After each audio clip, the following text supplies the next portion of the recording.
of the tariffs. I feel like American business people are being punished. What we were hearing from President Trump was he's collecting hundreds of billions of dollars and inferring that it's coming from the Chinese. It's not. American businesses are paying these tariffs. The Trump administration wants countries to give them their best offer on trade negotiations by Wednesday, according to a draft letter seen by Reuters. The draft from the Office of the U.S. Trade Representative is a glimpse at how President Donald Trump plans to bring tricky negotiations with dozens of countries to a close. Those talks kicked off in early April when Trump paused his Liberation Day tariffs for 90 days until July 8th, after the levy sent markets into a revolt. The draft letter also suggests an urgency within the administration to complete deals against its own tight deadline, now 5 weeks out. Officials have repeatedly promised that several agreements were nearing completion. However, Britain is the only major U.S. trading partner to have reached an agreement. Even that was closer to a framework for ongoing talks than a final deal. Over the weekend, Treasury Secretary Scott Bessent said on Fox News Channel's special report that some big deals were almost ready. There are a couple of very large deals that are close. A couple of them are more complicated. And as we saw with the president's threat of 50% tariffs last Friday, the EU came to the table very quickly over the weekend. So now we've got the EU in motion also. In the draft Reuters saw, the U.S. is asking countries to list their best proposals in a number of key areas, including tariff and quota offers for purchase of U.S. industrial and agricultural products, as well as plans to amend any non-tariff barriers. The letter states that the U.S. will evaluate the responses within days and offer a, quote, possible landing zone that could include a reciprocal tariff rate. It was unclear which countries would receive the letter, but it was directed at those with active negotiations. Washington has been engaged in such talks with the European Union, Japan, Vietnam, and India, among others. A USTR official said trade talks were ongoing at a, quote, rapid pace, and that it was in the best interest of all parties to, quote, take stock of progress and assess any next steps.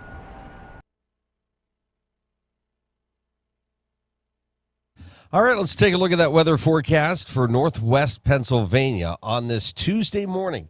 It is the third day of June. We are looking at sunshine today and temperatures in the low 80s. Clear skies tonight with lows in the low 60s. Wednesday, mostly sunny. Looking at mid-80s for a high. Thursday, scattered thunderstorms, upper 70s. Friday, scattered thunderstorms, mid-70s. Saturday, rain showers with temperatures in the upper 60s. Area temperatures this morning, Meadville checking in at 56 degrees.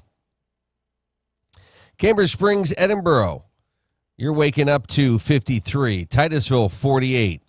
Franklin this morning at 45. Oil City, 44 degrees here at 6:52. This is the morning drill. You're watching it on Stream TV and on the Armstrong Neighborhood Channel.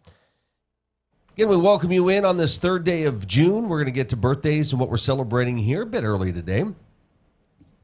We've got Joe Tech joining us much later this morning, and our friends from the Titusville Moose Lodge will be here as well. So looking forward to seeing everybody here this morning.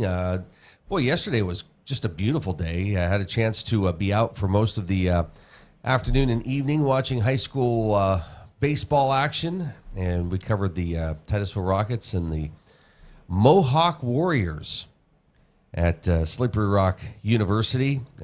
Just a great facility. The folks there were just extremely nice.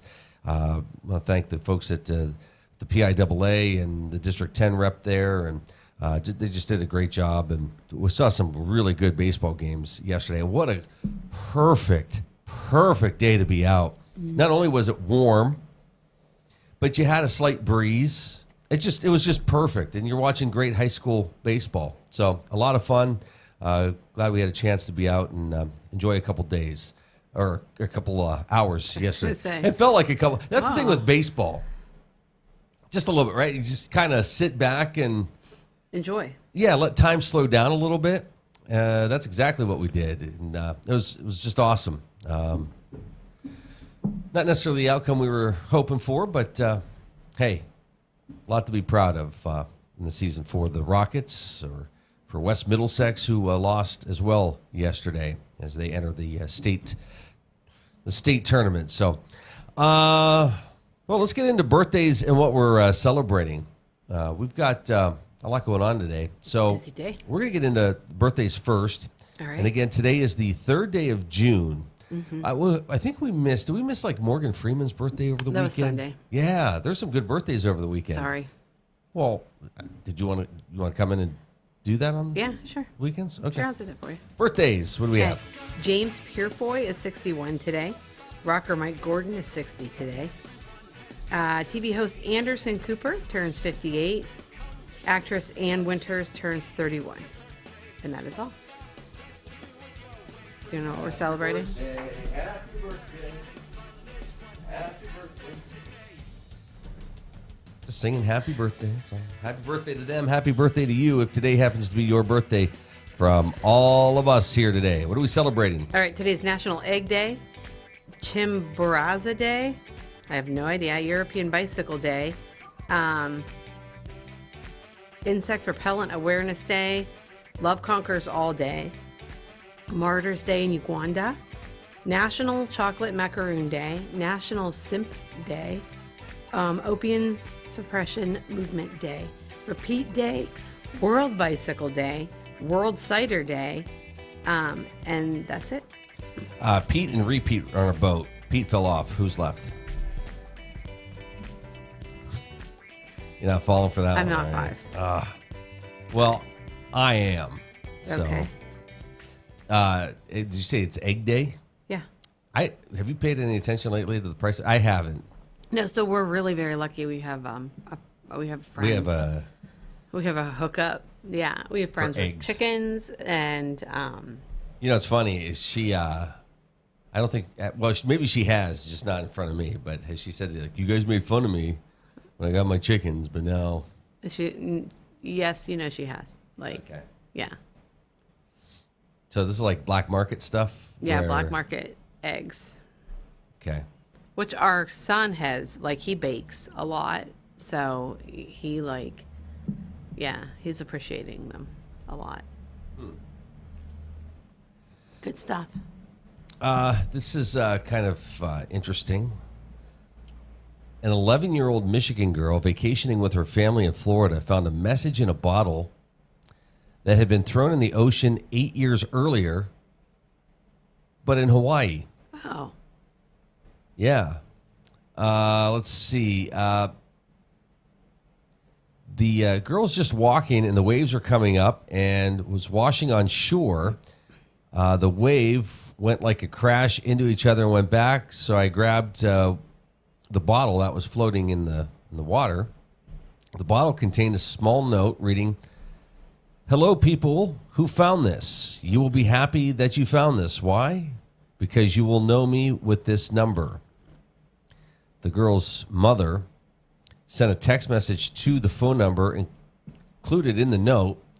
She soon received a response from a 21-year-old Hawaii woman who told her that she and her brother had thrown the bottle into the ocean 8 years earlier.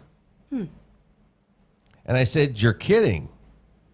The note's author, who did not want to be identified, said that she was 13 when she and her brother had the idea. Oh, that's cool. So that's quite a distance to travel. Yeah, That's crazy. it made it. Let's see. Did you see this? I think this was last week. A tractor trailer crash on a Washington road set an estimated 14 million bees loose near the Canadian border. I did see that. Causing the roadway to be closed for 24 hours. That was crazy. That's a lot of bees. A lot of bees. The Whatcom County Sheriff's Office said the truck was carrying more than 70,000 pounds of honeybee hives when it rolled over Friday. The crash caused what was initially reported to be 250 million bees, but was later amended to be closer to 14 million bees. That's a big difference. Yeah. Oh, I don't know. There's probably 250 million bees. That's when you're like, I've been sitting here for like 2 hours when you're sitting there for 2 minutes. Yes. Like that's, Yeah. Sorry. Sir, you want to take a guess how many bees there? Well, I don't know. 250? 250 million? Yeah, 14 million bees. That's it. All right, we're coming up on 7 o'clock here this morning. We'll bring you the latest headlines. Got some sports headlines for you as well. It is a Tuesday morning, which means we've got Joe Tech. We've got our friends from the Titusville Moose Lodge joining us later this morning. Yeah. Sweet. And it's going to be another beautiful day today. Temperatures in the 80s. We'll share that forecast with you coming up. This is the Morning Drill.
Since our last interim outlook, we have further revised our projections for global GDP growth downwards.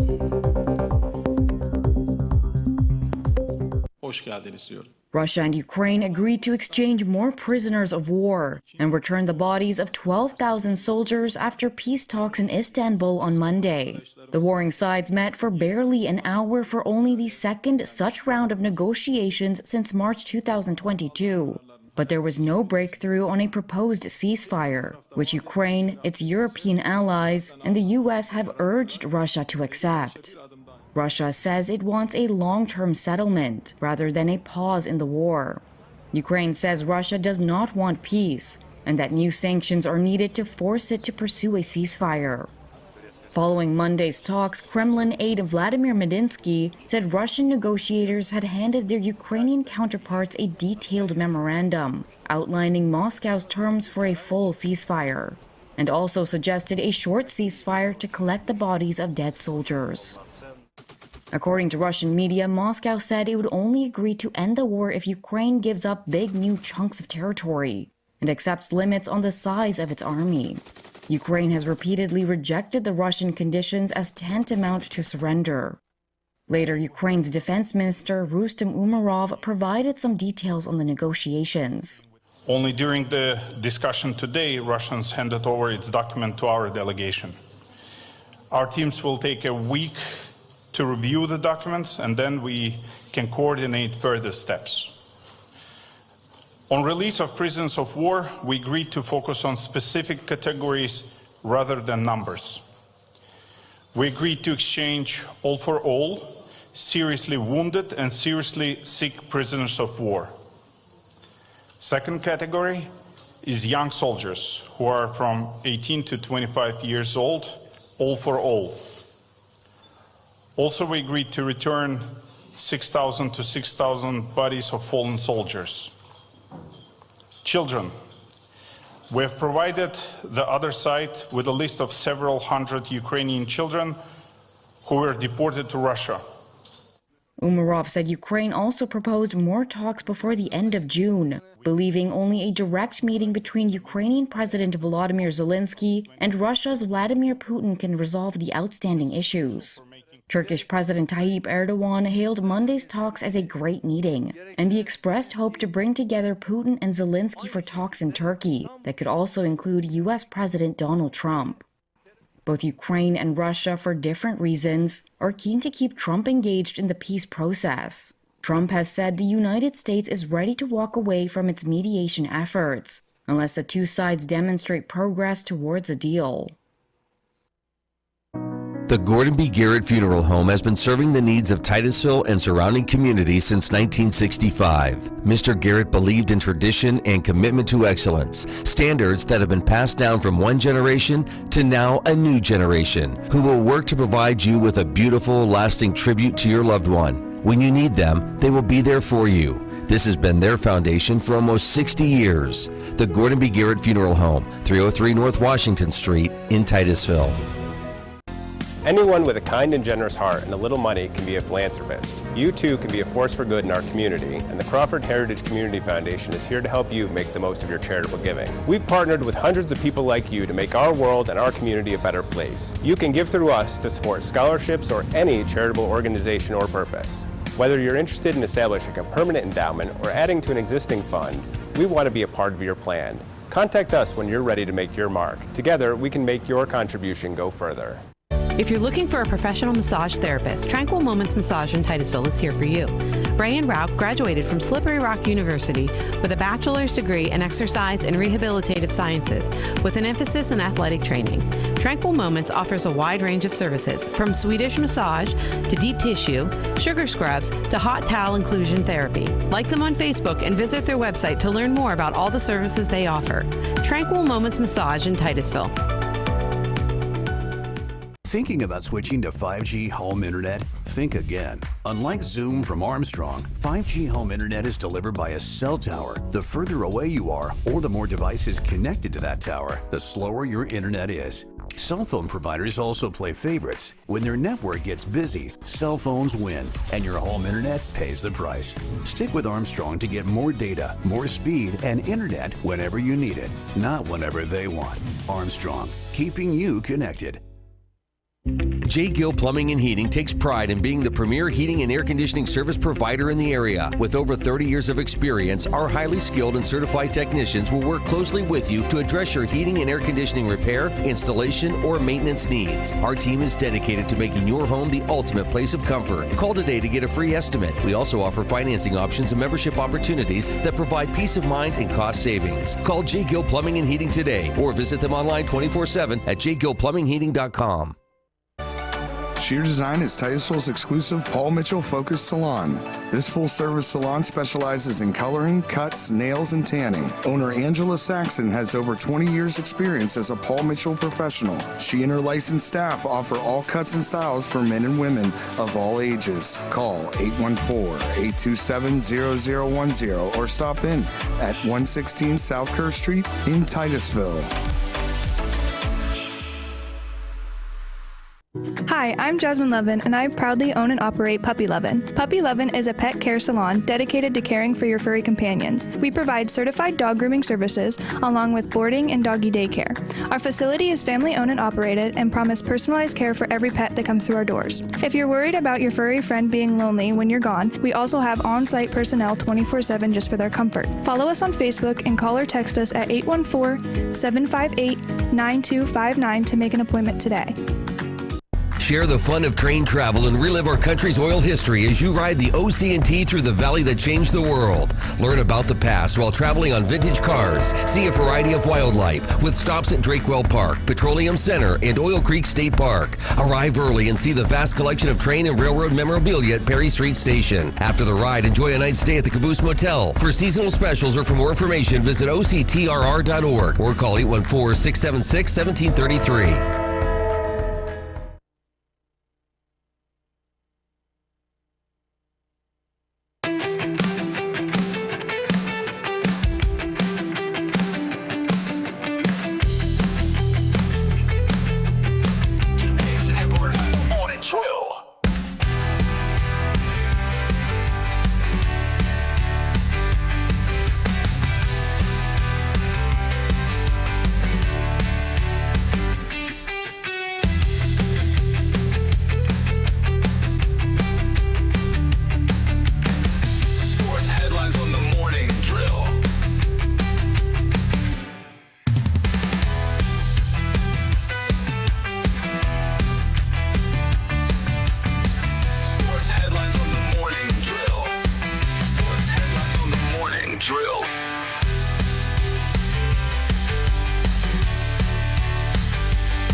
U.S. stocks closed higher on Monday, with the Dow just nudging into the green, the S&P 500 rising 0.4%, and the Nasdaq adding 0.2%. Investors by the end of the session shrugged off President Donald Trump's latest salvo to double tariffs on imported steel and aluminum to 50%. But Sam Stovall, chief investment strategist at CFRA Research, thinks that despite months of flip-flopping on trade policy, Trump this time should be taken at his word. I think the 50% tariff placed on steel and aluminum is not just rhetoric, it's reality. It is something that is going to last, possibly through the entire Trump administration. Our Washington analysis political strategy arm believes that the administration is trying to do is to drive new capacity within the U.S. for both steel and aluminum production, rather than simply trying to use this as a negotiating ploy. Shares of U.S. steel companies rose, led by Cleveland Cliffs, which surged 23%. Other steelmakers also gained, including Nucor and Steel Dynamics. But shares of automakers dropped, with Ford closing down almost 4% and General Motors also falling by a similar percentage.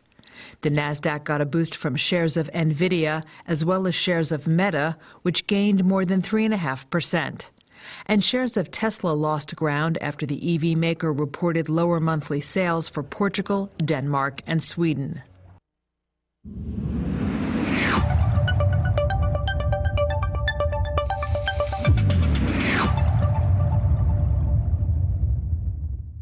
All right, let's take a look at that weather forecast for northwest Pennsylvania on this Tuesday morning. Looking at sunshine today with temperatures in the low 80s. Clear skies tonight with lows in the low 60s. Wednesday, mostly sunny, mid-80s for a high, so another nice day in store for us tomorrow. And then things change up a little bit. Temperatures start to fall, and thunderstorms and rain enter the forecast. Thursday, scattered thunderstorms. Upper 70s for a high. Friday, scattered thunderstorms with temperatures in the mid-70s. Saturday, looking at rain showers and 68. Area temperatures this morning, Meadville checking in at 56 degrees. Cambridge Springs, Edinburgh at 53. Titusville, 48. Franklin this morning, 48. Oil City, 45 degrees here at 7:13. This is the Morning Drill. You're watching it on Stream TV and on the Armstrong Neighborhood Channel. Happy Tuesday, everybody. And we were talking about PennDOT with Gavin and just the road projects between what PennDOT's doing and what your different municipalities are doing or counties are doing.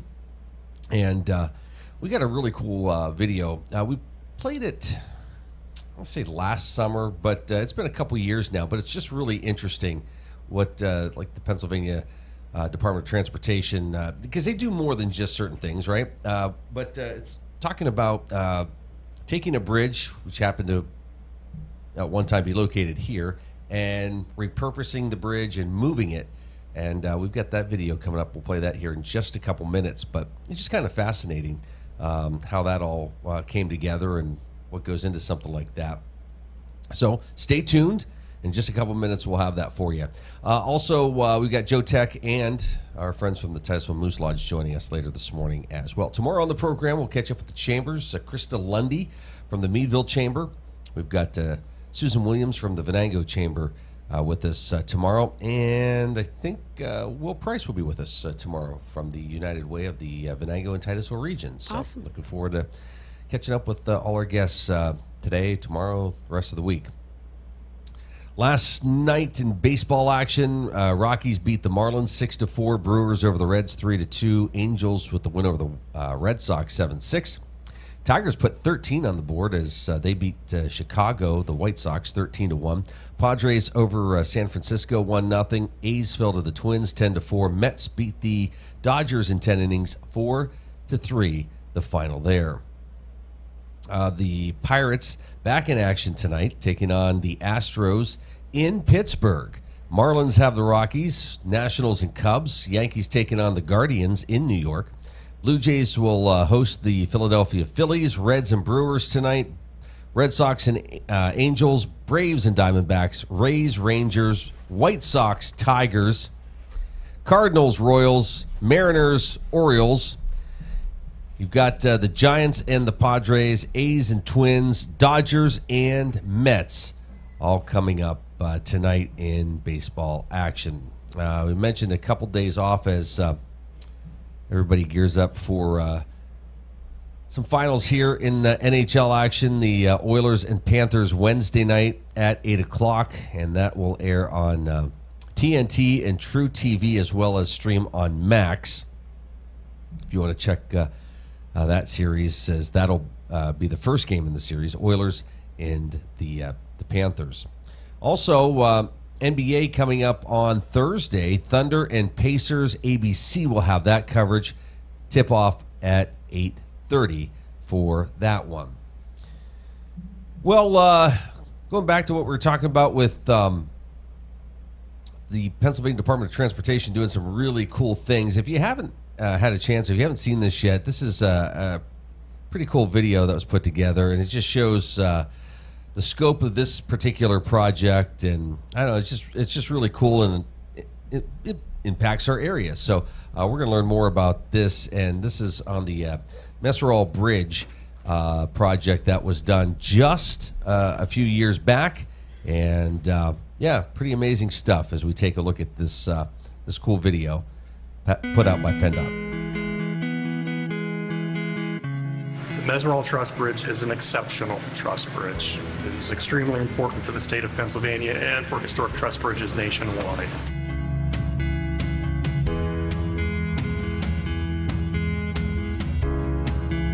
In 2022, the historic Meserole Truss Bridge was placed in its new home along the newly expanded multi-use trail connecting Pymatuming State Park to the community of Linesville. It was the final stop in its long journey of preservation that included partnerships with state agencies, private businesses, county government, and history buffs. Partners involved all had the same vision of saving this bridge for this trail. The metal bowstring truss that would later be called the Meserole Truss Bridge was built in 1876 in Oil Creek Township, located just outside the city of Titusville in Crawford County, Pennsylvania. Also known as the East Titusville Bridge and the Pine Creek Bridge, it was the first official crossing in that area for the lumber and oil industry, which previously had to ford the small waterway. Located just half a mile from where Colonel Drake famously struck oil, the area's boom days were starting to wane, and the bridge industry was going through a transition to find a way of meeting the needs of the fast-paced creation and dismantling of small cities during this time. A new made-to-order bridge from Wrought Iron Bridge Company of Canton, Ohio was the answer. Parts to construct an iron bridge could be shipped by train in as little as 8 to 15 days and assembled on location in about a month. Bridge designs were moving away from arches and towards trusses, and in the middle of this transition was the prefabricated Meserole Road bowstring arch-through truss bridge built to carry horse and buggy. There are not a lot of these bridges left. They were fairly common shortly after the Civil War, but few of them survive today. The bridge was owned by Crawford County, who maintained the structure until 1987. By that time, traffic was predominantly using a more modern structure on the nearby Route 27. The county decided to close Meserole and remove the wooden deck. There it sat, inspected but unusable for decades. The first time I saw this bridge, I was actually in the bridge unit, and it was probably about 10 years ago. So I saw it in the field. It was completely rusted. There were weeds growing up through it, and the bridge engineer at the time told me about the historic significance of it. But to see it out there, it was just like a dinosaur, like a relic. The bridge remained in that state for several more years, historic but unused, and to many, unknown. I came to PennDOT District 1 in 2017. I reviewed our inventory of surviving historic truss bridges in District 1 and quickly focused on this particular truss as a high priority preservation target. As it turns out, A project perfect for the bridge was already in the works and conveniently located just across the county at Pymatuming State Park. The Pennsylvania Department of Conservation and Natural Resources was working to put into action a 2009 study that included expanding the trail system into Linesville. That meant going over Linesville Creek. As the project made its way through PennDOT's Transportation Alternatives Set-Aside funding process, word got around that there was a need for a bridge. The Meserole Truss Bridge became a suggested alternative to building a new structure. I think it takes a special kind of eye and mind to even see it as something that has that kind of potential. When you're trying to reuse a historic truss like Meserole, there's a lot of factors you have to consider. First thing you have to do is determine who owns the structure, which can be a challenge in some cases. A second step is that the structure must be inspected to determine if moving it is even feasible based on its current condition. These older abandoned and decommissioned bridges can be in bad shape, so it requires a thorough inspection. The other challenge is to make sure the project has appropriate funding for expected and unexpected or incidental costs. And with all bridges and PennDOT projects, there is a required environmental process that must be followed. In the case of Meserole Truss, that includes historic restoration and preservation efforts that are in compliance. So there are a lot of moving pieces. With all these factors addressed and the bridge approved for relocation, the attention turned to how to safely move a structure that had been in place for nearly 150 years. The bridge has sat there since 1876. To put that into perspective historically, that was the year of Custer's last stand. Grant was president. It was a long time ago that this bridge was put there, and it's been sitting there all of these years, and now we are going to lift it off of its foundation for the first time. And you do all of the calculations, and you hope that the lift plan goes according to plan, but you don't know until you lift it. On the morning of Tuesday, August 10th, 2021, everyone held their breath to see if the plan would work. What always surprises me when we lift these historic trusses is how quiet it is. Like, there might be 50 people on site, but everyone just stops exactly where they are, and you just feel like you can't move until it's back on the ground again. And the trusses are always very quiet. Like, there's 40 kips or 40,000 pounds of steel flying through the air, but it's just dead silent as it comes over and gets set down. The moment that it came off of the abutments was frightening, but also a moment of elation to see that it came off the abutments intact and that it was ready to go. It was going to sustain this move. With the bridge safely removed from its location over Pine Creek, the crew began to deconstruct it in a methodical manner that included labeling each part and creating a diagram of how the individual pieces fit together. Next, it was shipped to a painter to be blast cleaned, and then it was off to Lockhart Iron Works in Logan, Ohio, to be further inspected and to determine what was reusable and what would need to be replaced.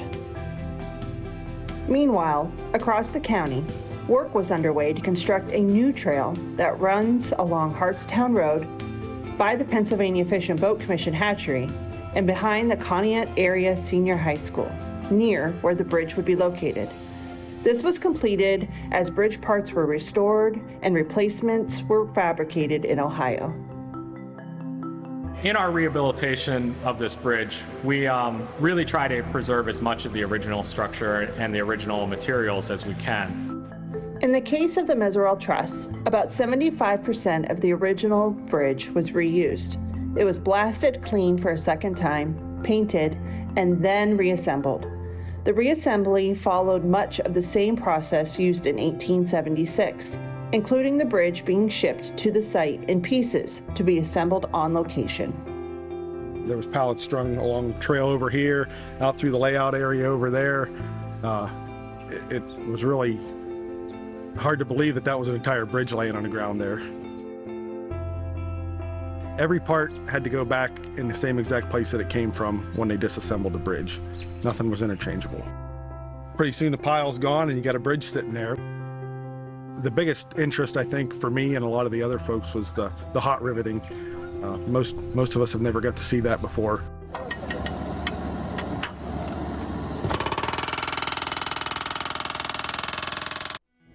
The Meserole Truss Bridge is held together by approximately 6,000 rivets. 2,500 of them were replaced during the restoration process, including about 150 that were done in the field while putting the bridge back together.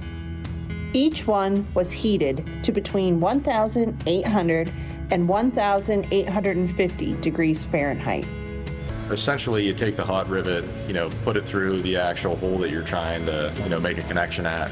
While someone backs the side that you passed it through, someone on the other end actually uses a pneumatic hammer to flatten out the other side. Those rivets held the bridge for the 150 years. The new ones now hold for another 100, 150 years. If you want to do a really quality restoration, a lot of times it's not even about the aesthetics. It's about the fact that there's just places a rivet can go that a bolt cannot go. You can't get a wrench in to tighten it, but you can get a rivet in there and hit it with a hammer. Only 8 days after the bridge parts showed up on site, the hot riveting was complete and the bridge was ready to be placed above Linesville Creek, where a railroad bridge once stood. In place of the horse and buggy, the bridge would now carry cyclists and pedestrians traveling along Pymatuming State Park's expanded trail system. That's one of the #1 requested facilities that we have in our park is hiking trails and biking trails. The bridge length of 103 feet perfectly spanned the creek and its new abutments and would once again be fitted with a wooden deck and 2 plaques to replicate what formerly hung at the top of the arches at both ends. It was a great collaboration between PennDOT and DCNR. It was sitting in the woods behind Northwest Hardwoods, and so without PennDOT knowing that the bridge was there, I don't think, DCNR would even realize it was an opportunity to be able to use that bridge for something like this. So it shows the value of state agencies, again, collaborating with private-public partnerships, working together with community members to show what can be done. Because, we basically repurposed a bridge that, was no longer in use and saved a piece of history, of Pennsylvania history, related to the oil region in this area. So, we wouldn't be able to do it otherwise without the partnerships we established. This project was so unique that I would be surprised to ever see another one like it, but I was surprised to see this one initially. So it just turned out to be such a great experience that we will definitely look for opportunities to do this kind of thing again. It's going to be a great piece of history for everyone to enjoy, whether you're walking or biking. It fits. I don't think there's a better way to say it.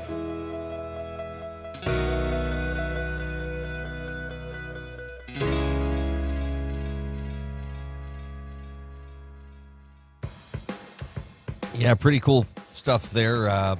Fascinating. All right, 7:28. We have news coming up here at the bottom of the hour.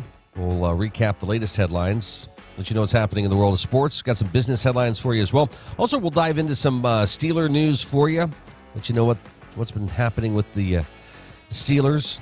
Maybe we'll throw in some Browns as well. We've got Joe Tech, and we've got Susan and Randy joining us from the Titusville Moose. That's all coming up in the 8 o'clock hour here this morning. Weather-wise, going to be another beautiful day today. We are looking at lots of sunshine, temperatures in the low 80s, clear skies tonight with a low in the low 60s. Middle of the week Wednesday, mostly sunny, 86 for a high tomorrow.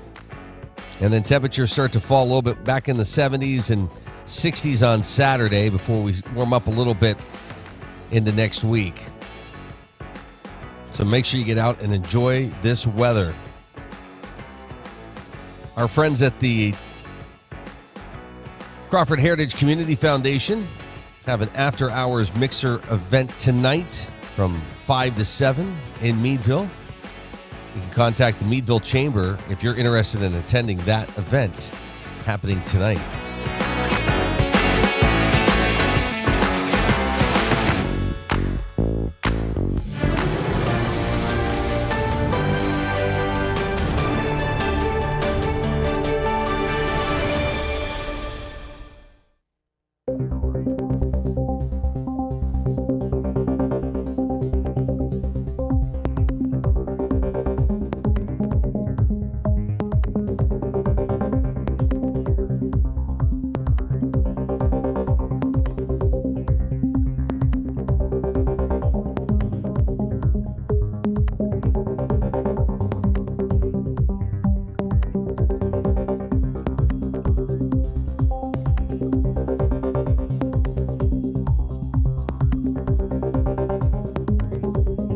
Since our last interim outlook, we have further revised our projections for global GDP growth downwards.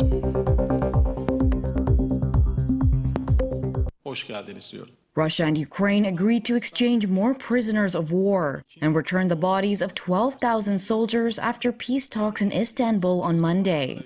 The warring sides met for barely an hour for only the second such round of negotiations since March 2022. But there was no breakthrough on a proposed ceasefire, which Ukraine, its European allies, and the U.S. have urged Russia to accept. Russia says it wants a long-term settlement rather than a pause in the war. Ukraine says Russia does not want peace and that new sanctions are needed to force it to pursue a ceasefire. Following Monday's talks, Kremlin aide Vladimir Medinsky said Russian negotiators had handed their Ukrainian counterparts a detailed memorandum outlining Moscow's terms for a full ceasefire, and also suggested a short ceasefire to collect the bodies of dead soldiers. According to Russian media, Moscow said it would only agree to end the war if Ukraine gives up big new chunks of territory and accepts limits on the size of its army. Ukraine has repeatedly rejected the Russian conditions as tantamount to surrender. Later, Ukraine's defense minister Rustem Umerov provided some details on the negotiations. Only during the discussion today, Russians handed over its document to our delegation. Our teams will take a week to review the documents, and then we can coordinate further steps. On release of prisoners of war, we agreed to focus on specific categories rather than numbers. We agreed to exchange all for all, seriously wounded and seriously sick prisoners of war. Second category is young soldiers who are from 18 to 25 years old, all for all. Also, we agreed to return 6,000 to 6,000 bodies of fallen soldiers. Children. We have provided the other side with a list of several hundred Ukrainian children who were deported to Russia. Umerov said Ukraine also proposed more talks before the end of June, believing only a direct meeting between Ukrainian President Volodymyr Zelensky and Russia's Vladimir Putin can resolve the outstanding issues. Turkish President Tayyip Erdogan hailed Monday's talks as a great meeting, and he expressed hope to bring together Putin and Zelensky for talks in Turkey that could also include U.S. President Donald Trump. Both Ukraine and Russia, for different reasons, are keen to keep Trump engaged in the peace process. Trump has said the United States is ready to walk away from its mediation efforts unless the two sides demonstrate progress towards a deal. Vehicle shopping? Make sure you check out Titusville Ford first. Shop our amazing selection of new and pre-owned cars, trucks, and SUVs in stock. Visit us on Route 8 in Titusville and see why our customer service is a cut above the rest. Titusville Ford, your hometown dealer. Vanderhoof Heating and Air Conditioning provides residential and light commercial air conditioning services throughout the area. They understand the importance of your cooling system working properly. That is why you can trust in Vanderhoof to do the job right. Whether it's a non-working air conditioner, yearly maintenance, or a new install, you can be assured that we will solve your problem quickly and efficiently. Your home's air conditioning system is far more than just temperature. It's a complete comfort system that combines temperature, humidity, air quality, and above all, safety. Vanderhoof Heating and Air Conditioning in Titusville. Marsh Home Center Furniture, Appliances, and Bedding is located at 305 East Spring Street in Titusville. Marsh Home Center welcomes you in to explore their growing inventory of name brand furniture, appliances, and bedding. Need something not currently in stock? No problem. Order from Marsh's online catalog and have it delivered right to your door. Visit Marsh's to see their entire showroom, ask questions, see what items are on sale, or just stop in and say hi. Marsh Home Center Furniture, Appliances, and Bedding, behind Giant Eagle in Titusville.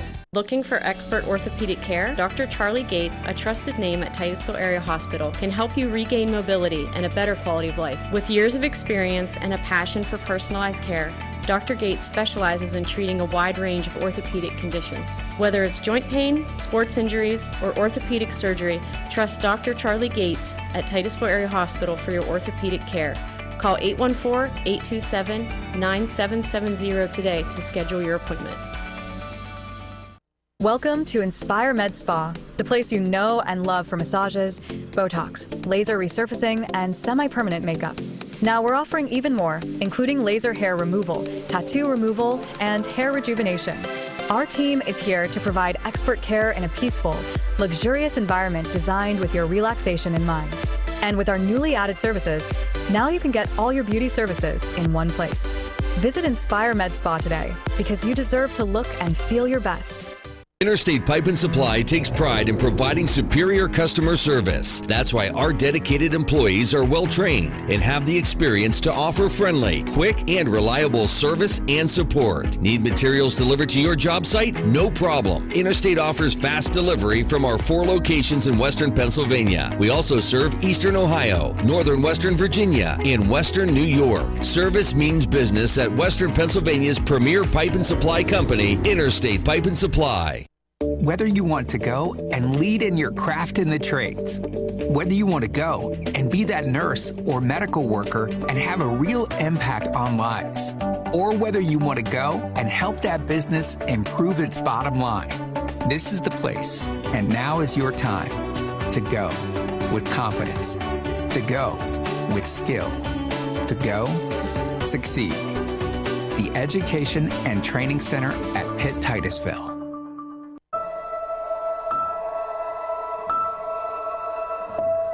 I know sometimes we get into it and it's just hard on both of us, but try to understand me more and I'll try to do the same. But you have excuses because you're old, so it's okay. Listening is a form of love. Find ways to support your kids at sounditouttogether.org. This Memorial Day, Community Chevrolet honors those who fought to save the freedoms we enjoy today. And the least we can do is save you more than $9,000 off America's favorite truck, the Silverado. You have my undivided attention. Ooh, I smell hot dogs. You can also save more than $5,000 off the Silverado 2500 and more than $2,000 off the 2025 Colorado. I may be colorblind, but these deals seem red, white, and true. Community Chevy's Memorial Day sale only during Military Appreciation Month at Community Chevrolet.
U.S. stocks closed higher on Monday, with the Dow just nudging into the green, the S&P 500 rising 0.4%, and the Nasdaq adding 0.2%. Investors by the end of the session shrugged off President Donald Trump's latest salvo to double tariffs on imported steel and aluminum to 50%.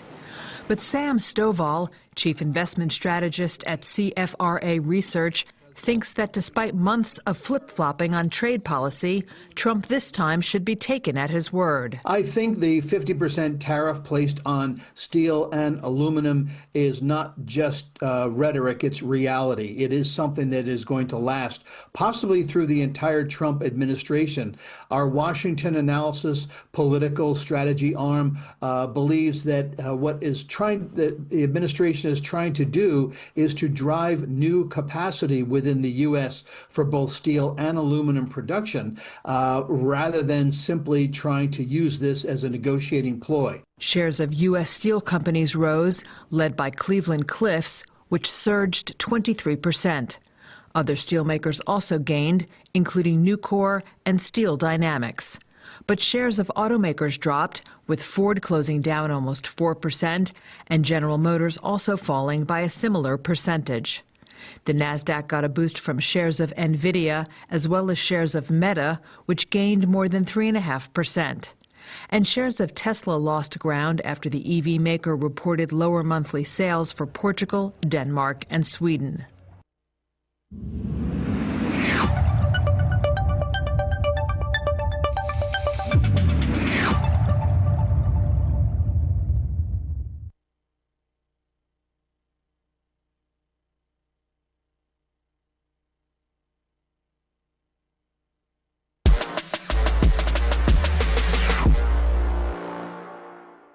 Hi everybody, I'm Missy Matthews. He's Mike Prisuta. Week 1 of OTAs. The first 3 are in the books. We're at the UPMC Rooney Sports Complex. We'll begin some more next week, then mini camp. But what is your biggest takeaway from week 1, Mike? Well, beyond the obvious, Missy, everybody's biggest takeaway is what's going on at quarterback, and we'll dive into that momentarily. But my biggest takeaway other than quarterback is yesterday, Wednesday, depending on when people are viewing this, OTA number 2 in the rain.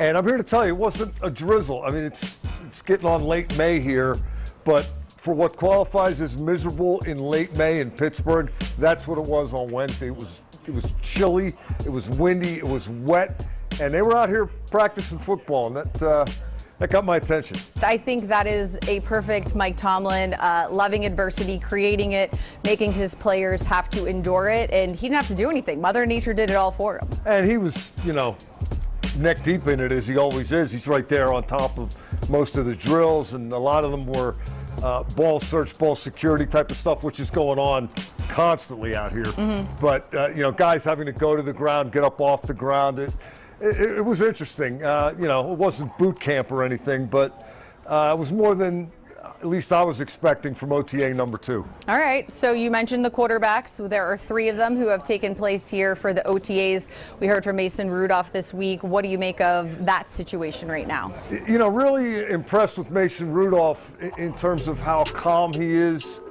how he understands that right now it's about him.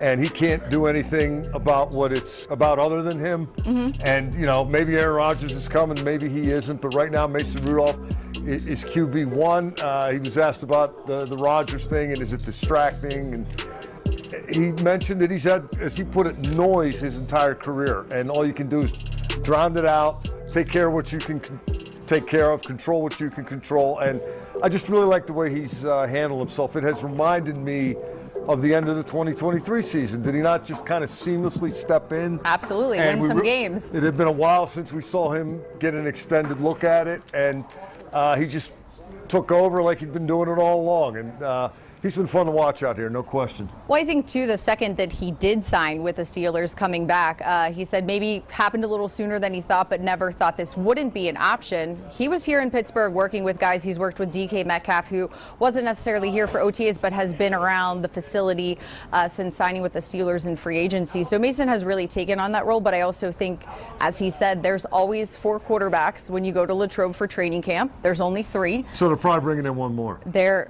If math is correct, yes. So it kind of is what it is at this point. Yeah, and he also really seems to, there's a familiarity, obviously, that's a big advantage in him coming back. Not everything is the same, just as obviously, but Mason Rudolph really seems to perceive his game and what Arthur Smith, the offensive coordinator, wants from the QB position as a good fit. and I'll be curious to see how that plays out. Particularly, there's going to be an emphasis on running the ball, and now you have a talent such as DK Metcalf to really invigorate that passing game. It's going to be fun to chart. All right, let's stay with offense. We can talk about the offensive line. I think we're seeing some continuity in terms of what they want to do. It has been a little jumbled the past few seasons, but you think? I think that's fair. But I think people are playing where they want them to play, which is probably a good starting point for OTAs. Well, the idea is always you want to get your best 5 out there, right? As luck would have it, heading into this season, the best 5, at least as they take their first couple of steps here, the best 5 includes Broderick Jones on the left side, where he played in college, where General Manager Omar Khan has said they drafted him to play, and Troy Fautano on the right side. Now, Fautano was making great strides on the right side last year, gets hurt, misses all but 55 snaps of the season. Broderick Jones plays a lot on the right, as he had as a rookie. Now he's back on the left, and he's spoken this week about transitioning and kind of the mental gymnastics he has to go through to make sure he's going the right way and how the plays can flip. And you got to know what side you're on. Go figure, right? But I think it's big spring for Broderick Jones. It's going to be a big training camp for Broderick Jones. It's going to be a big season for Broderick Jones. Some of the good news so far is Broderick is perceiving these OTAs as a great opportunity to really jumpstart the transition back to left tackle. And as he said the other day, Missy, I asked him, is he confident after what last year could maybe be perceived as a little step back? He said the confidence is always high. All right. So that's good. And probably whoever ends up at quarterback wants to hear that he's confident as well. Also good with Zach Frazier and Mason McCormick going into their second year on the offensive line, but their draft mate, Roman Wilson, somebody we didn't see very much last season. 5 snaps last year in one game. And it was an unlucky year. It was an unfortunate year. But he took it as a growth experience kind of year. And he has talked about wanting to treat every day like game day, every practice, whatever he's doing, get the most out of it. Make sure you have questions for the coaches after the Steelers have a film session or a practice. Just really try to make sure he's all in all the time. And another thing that Wilson talked about was eyeing up DK Metcalf so far during phase 1 and phase 2 of this offseason, and seeing how a pro goes about his business and a guy who's been as successful as Metcalf goes about his business. If you wanted to make a list of the Steelers, they're really hoping to take major strides forward this coming season. Broderick Jones and Roman Wilson are going to be near the top of that list. Absolutely. All right. Something quick on defense, a little fun, but we've seen the defensive backs working with tennis balls post-practice, and Deshaun Elliott talked about that this week. Yeah, it's interesting. They led the NFL in turnovers last year, the turnovers generated, tied with Minnesota, but they want more. They always want more. Ball searching, ball seeking. As Deshaun Elliott explained it to me, Missy, they started doing this last year, Minkah Fitzpatrick and a couple other guys. You get a guy kind of in a crouch position, and somebody behind him tosses a tennis ball to his left or his right, and you got to turn around and catch it, right? It's got to be quick reacting, hand-eye coordination kind of thing. And according to Elliott, Minkah Fitzpatrick has decided to make this mandatory, as Elliott described it. Apparently Minkah has that kind of sway. I like that. But now everybody's doing it after practice. See these green tennis balls flying all over the place. I mean, I don't know that it's going to win them the Super Bowl, but I thought it was an interesting little development for the first week of OTAs. Yeah, I also saw them standing on one leg, throwing 2 balls at one time to their partner. So, yeah, I'm sure it's something we'll see in Latrobe as well if Minkah says it's mandatory. Well, that is week 1 in the books here for OTAs. They pick back up next week starting on Tuesday. For Mike Prasuta and Missy Matthews, thanks for joining us. We'll see you next week. Okay, day 2 OTA for us. I thought it was really good work. The guys are doing everything we're asking of them, both in the meeting room, the weight room, out here on the practice field. As you know, as coaches, we love phase 3. It's finally when we get to go against each other, offense, defense, get to really simulate practice in a lot of ways. So just getting into phase 3 with this first week of OTAs, but I think the guys are doing a really nice job. I also want to just thank Dee and Jimmy and JW and Whitney and allowing the Keepers Foundation to have a presence today. We have a whole group out here of really pillars in our community that we wanted to recognize and partner with, and that's who's out here. So we're very fortunate to have a group out here that really supports the community, and we're proud to be a part of it. So the Keepers Foundation is in year 2, and we're excited about the events we've had and the events that we have coming up. We have an event June 12th down at Truss that we're really excited about. So you'll hear more about that, but again, appreciative of D, Jimmy, JW, and Whitney allowing us to highlight this foundation. So with that, I'll take any questions. Kevin, I know you said not to read too much into the practice order, but you're not listening to me, right? Yeah. But obviously we saw Kenny and Joe take the majority of the first team reps. I just want to ask, especially with Kenny, what has stood out to you about him as he's kind of joined this new team in the last couple of months? Yeah, I'm really excited about what Kenny brings to the team. He's a guy that works extremely hard at his craft. I love the way he thinks about the game. He's very, very tough. So he's doing a nice job. As you can imagine, with quarterbacks or any position, we're throwing a lot at these guys, and I think he's handling it really well. With the added reps that orchestrated in there, how do you think it went on logistically for you? I think good. I think it's day 2 for us, Tony, in doing it. So I think everybody understands where they're supposed to be and when they're supposed to be there. There's a little bit of directing traffic when you've got 2 drills going on at one time, but they've done a really nice job, the players and coaches, making sure that we're practicing in a safe way. We're getting good looks for our guys to learn from on both sides of the ball, and not asking more than we need to of the guys physically. Because, Joe, when you're splitting them up like that, putting the rookies on one field and the vets on the other, when you go back and you're reviewing the practice film, are you grading any different versus, the defensive players that they're actually going up against? Yeah, not necessarily, Darryl. I think, listen, all of these reps, like we've talked about, are super valuable, whether you're getting the rep or not. If you're standing behind and you're getting the rep as it happens, or you're getting it in the meeting room, or you're doing VR, all of these reps add up. And with every position, they're being graded on every play. And there's a variety of things that they're being graded on, but obviously for the quarterback, decision-making, technique, accuracy, those type of things. But we love the opportunity with being out here on the practice field, being able to have 2 drills where we can maximize all the time that we're out here. Does Joe Flacco look like the same guy you had here 2 years ago?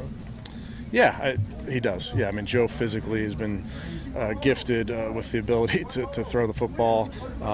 He looks the same to me. He's doing, again, similar comment to Kenny. It's just fun having some veterans in that room, some young guys in the quarterback room. They really feed off of each other, and certainly Joe has a lot to explain to the guys, or a lot of wisdom to impart on those guys of things that have come up in his career. Kevin, the other day you said that OTAs would be important to Deontay Johnson.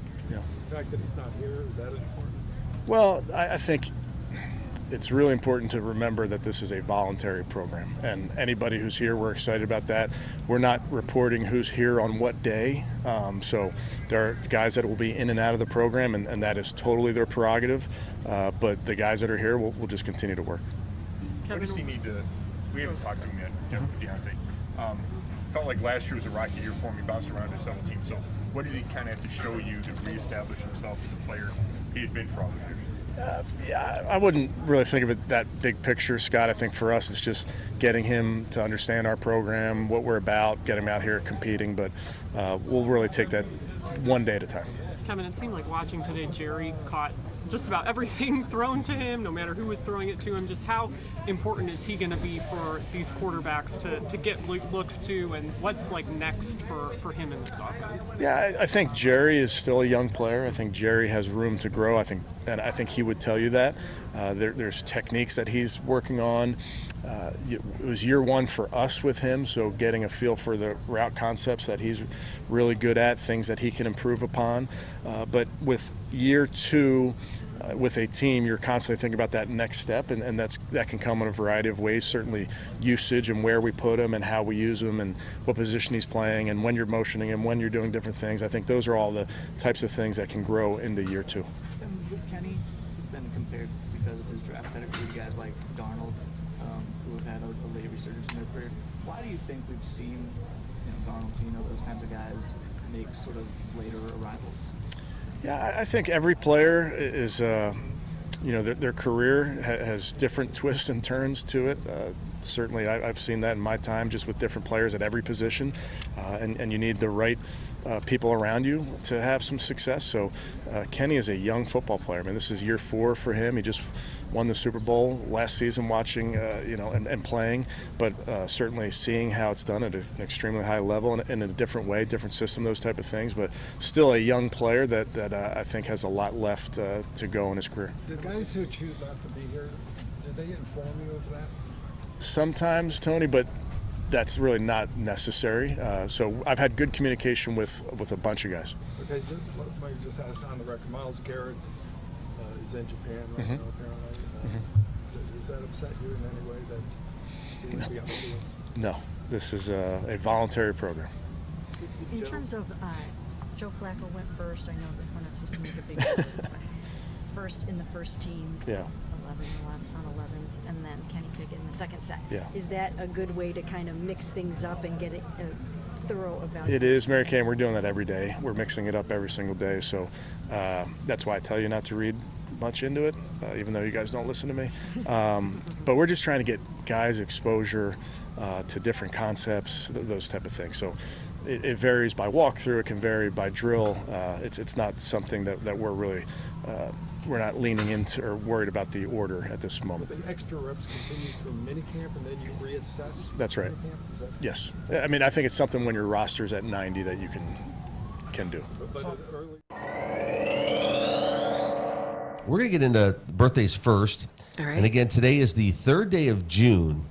I think did we miss like Morgan Freeman's birthday over the weekend? That was Sunday. Yeah, there's some good birthdays over the weekend. Sorry. Well, did you want to come in and do that on sure. weekends? Okay. Sure, I'll do that for you. Birthdays, what do we have? James Purefoy is 61 today. Rocker Mike Gordon is 60 today. TV host Anderson Cooper turns 58. Actress Ann Winters turns 31. And that is all. Do you know what we're celebrating? Happy birthday. Happy birthday. Just singing happy birthday. So happy birthday to them. Happy birthday to you if today happens to be your birthday from all of us here today. What are we celebrating? All right, today's National Egg Day, Chimborazo Day, I have no idea, European Bicycle Day, Insect Repellent Awareness Day, Love Conquers All Day, Martyrs Day in Uganda, National Chocolate Macaroon Day, National Simp Day, Opium Suppression Movement Day, Repeat Day, World Bicycle Day, World Cider Day, and that's it. Pete and Repeat are on a boat. Pete fell off. Who's left? You're not falling for that I'm one, not right? 5. Well, I am. So, Okay. Did you say it's Egg Day? Yeah. Have you paid any attention lately to the price? I haven't. No, so we're really very lucky. We have we have friends. We have a hookup. Yeah, we have friends with eggs. chickens and. You know, it's funny. Is she? I don't think. Well, maybe she has, just not in front of me. But has she said, like, you guys made fun of me when I got my chickens, but now. Yes, you know she has. Like, okay. Yeah. So this is like black market stuff. Yeah, black market eggs. Okay. Which our son has, like, he bakes a lot, so he he's appreciating them a lot. It is a Tuesday morning, which means we've got Joe Tech. We've got our friends from the Titusville Moose Lodge joining us later this morning. Yeah. Sweet. And it's going to be another beautiful day today. Temperatures in the 80s. We'll share that forecast with you coming up. This is the Morning Drill.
Since our last interim outlook, we have further revised our projections for global GDP growth downwards.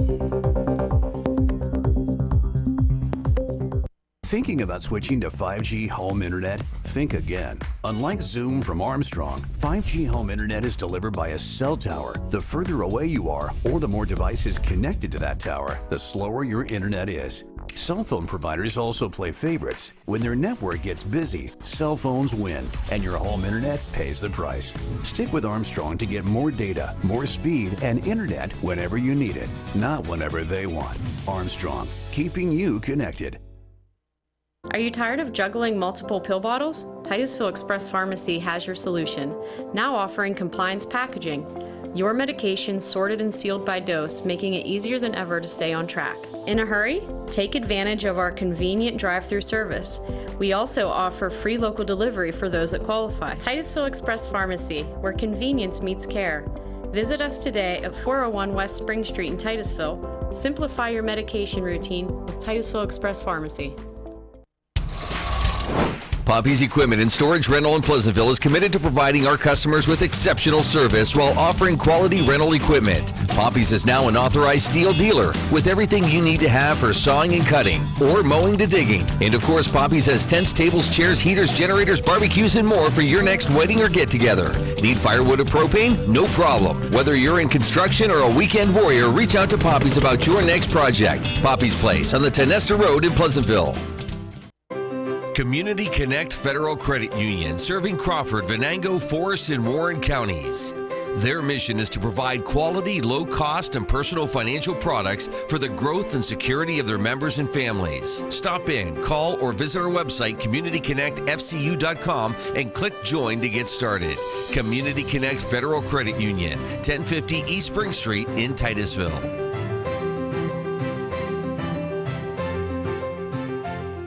For a unique shopping experience with great gift ideas, decor, and so much more, come check out what Titusville Market Square's nearly 100 vendors have to offer. Featuring unique items from local agribusiness, craftsmen, and vendors, we also offer products from 4 regional dairies, including a full line of Titusville dairy products. We carry a complete line of Amish wedding products, local honey, and maple syrup, as well as nostalgic Dog and Suds root beer and Fiestada pizzas. Don't forget to pick up fresh Clark's Donuts, delivered daily. Titusville Market Square, the new name in one-stop shopping. Who can solve this equation? Ooh! Me. Anyone else? Fine. Jake from State Farm. Again. All right. It's the personal price plan theorem. If you bundle your home and auto, that can equal an affordable price just for you. Bundling. Just another way to save with the personal price plan. Like a good neighbor, State Farm is there.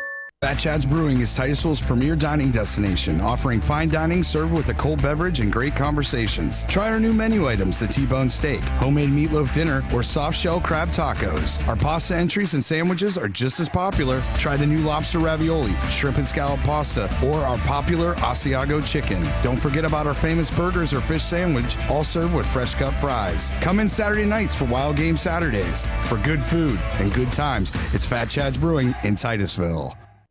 For over 11 years, Triple M Roofing has been providing Amish quality craftsmanship and work ethic that you can rely on. Pole barns, decks, porches, siding, and almost all roofing needs, Triple M Roofing will get the job done on time without sacrificing quality or the promise to deliver within your budget. Call today for a free estimate, 814-964-0472. Waiting is what you'll do with the other guys. Getting it done is what we do. Amish owned and operated, we're Triple M Roofing.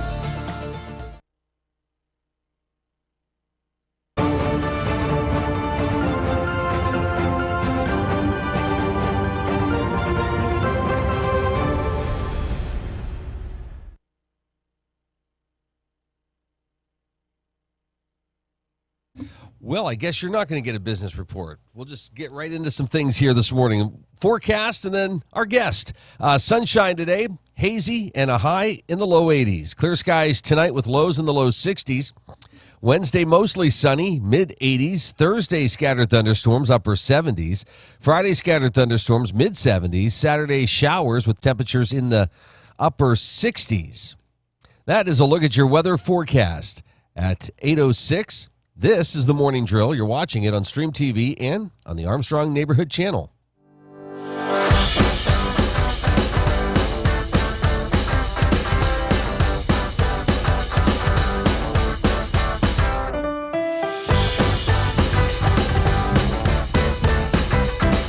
It had just been tariffs,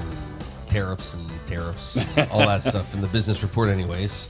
Joining us is Mr. Joe Tech. Hi, Joe. How are you? I'm good. How you doing, Luke? Good to see you this morning. Good to see you, too.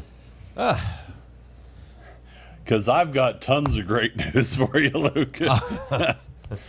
AI wanting to do its own thing and destroy humanity, so yeah. By, when did I see 20...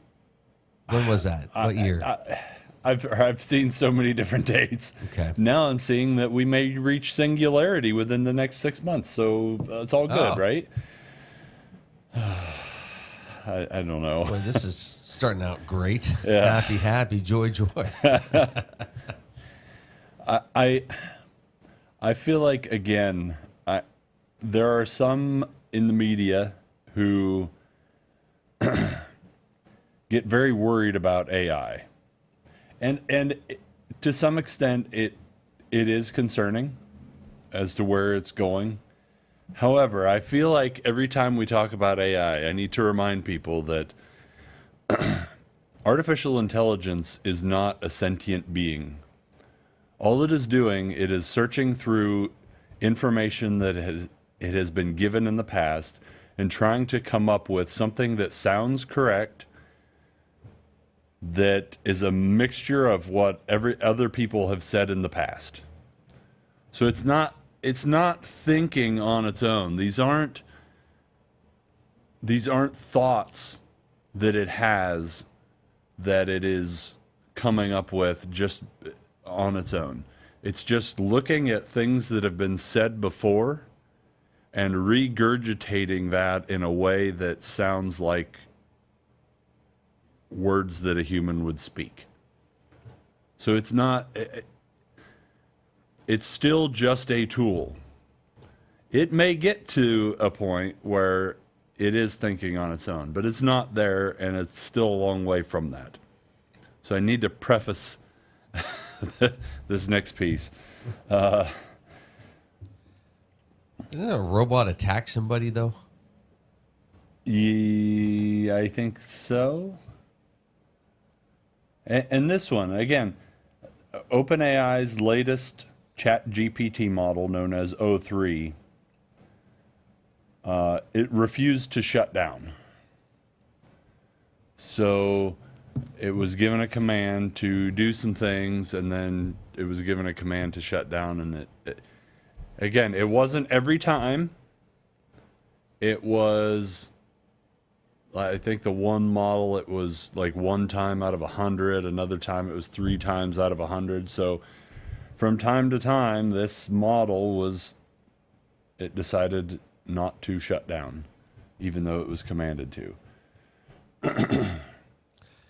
Again, it's hard to say why without knowing everything that it was trained on. You know, if it was trained on some, 2001: A Space Odyssey, it might interpret that as saying it is okay to not shut down, if you're not done with what you were doing.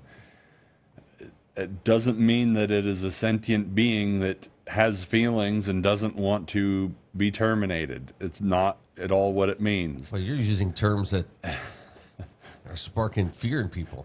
Terminator. The Terminator was not a documentary. Not yet. Not yet. I will be the one sounding the alarm bells as loud as anybody else if it gets to that point, but we are not there. These are just large language models that are trying to regurgitate. And it's just like a few weeks ago when we talked about they're not good at stock picks. It's because all they're doing is regurgitating what they've read in the past. They're not free thinking things. They're just regurgitating. So this isn't that concerning yet. So, okay, mark this time down in the date. It's the 3rd of June. Yeah, please do. Yet. Yeah, I just want you to remember that. A lot of clauses. There's a couple of asterisks here. See dealer for complete details. Yes. Offer ends. So not valid in Maine, New Hampshire. Did you learn this? I can't remember if it was Mr. Ingleday or Mr. Davidson. How, because you mentioned it, the computer in HAL. HAL, yeah. Okay. Do you know how they got the name HAL? I don't. I think I've heard this, but I don't remember. Okay. Shift each of those letters by 1 forward. GBM? No. HAL. Which direction? Ahead. IBM. Okay. Yeah, cool. That is cool. Wow. Yeah. Who is still a big player? Like I thought for sure, like years ago, that they would be like one of those companies that, you know, got passed by and, you know, in the dustbin of history, but they still are a big company and still do a ton. Yeah, did they find like their little space and I they're think just they doing did that? in like business, you know, enterprise type stuff. So yeah, I think they have. So that's my doom and gloom for the day. Well, and here's the headline, the official headline I saw this morning. AI could devastate Earth's population down to the size of the UK by 2300, expert warns. By when? 23. 2023? 2300. 23. Oh, we got plenty of time. We won't be around for that. Who cares? Yeah, that yet. Yet. It comes closer to that. Yeah. That date. Yeah. Elon Musk did comment on X about this AI non-shutdown incident with just a single word: concerning. Ooh. So concerning, but not dire. So put it in perspective. I listen to Glenn Beck from time to time, and I think Glenn Beck is usually on. He's usually just ahead of the game. So yes, it will be concerning AI, but I think he's just way too far ahead of the game. But are these people, though, saying this stuff because this is where it's leading and there's a hope that things slow down?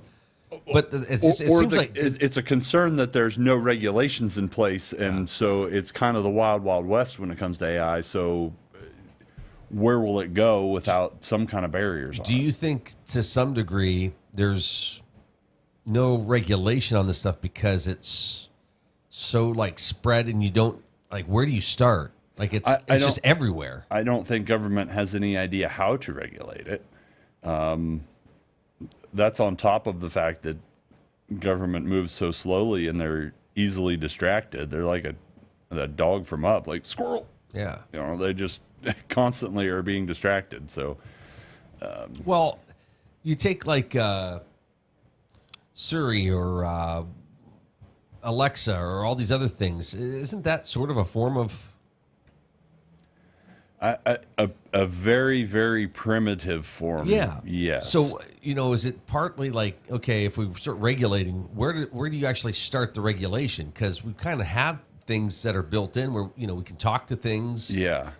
Well, I think it's a matter of they're not sure how to look at it. Like, how do you, you know, when it comes to cars, yes, we're going to set a speed limit. You can't go any faster than X number of miles an hour.